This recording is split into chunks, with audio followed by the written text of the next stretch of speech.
حضرت جابر بن سمرہ رضی اللہ تعالیٰ عنہ فرماتے ہیں کہ میں نے حضور اقدس صلی اللہ علیہ وآلہ وسلم کی مہر نبوت کو آپ صلی اللہ علیہ وآلہ وسلم کے دونوں مونڈوں کے درمیان دیکھا، جو سرخ رسولی جیسی تھی اور مقدار میں کبوتر کے انڈے جیسی تھی۔ شمائل ترمذی حدیث نمبر 16۔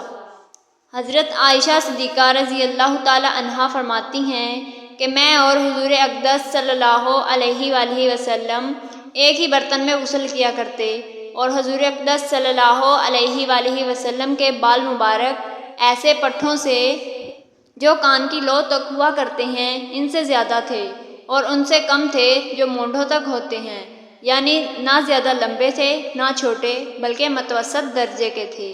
شمائل ترمذی حدیث نمبر 24۔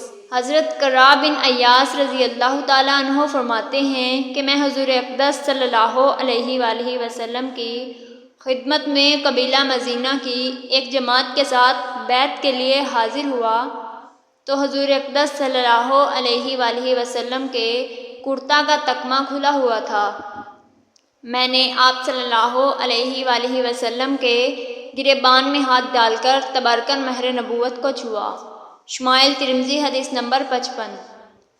حضرت عائشہ صدیقہ رضی اللہ تعالیٰ عنہا فرماتی ہیں کہ حضور اقدس صلی اللہ علیہ وآلہ وسلم ایک مرتبہ صبح کو مکان سے باہر تشریف لے گئے تو آپ صلی اللہ علیہ وآلہ وسلم کے بدن پر سیاہ بالوں کی چادر تھی۔ شمائل ترمذی حدیث نمبر 65۔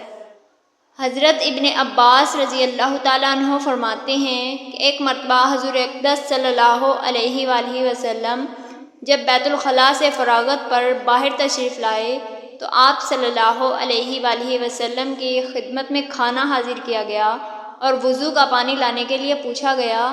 آپ صلی اللہ علیہ وآلہ وسلم نے فرمایا کہ مجھے وضو کا اسی وقت حکم ہے جب نماز کا ارادہ کروں۔ شمائل ترمذی حدیث نمبر 175۔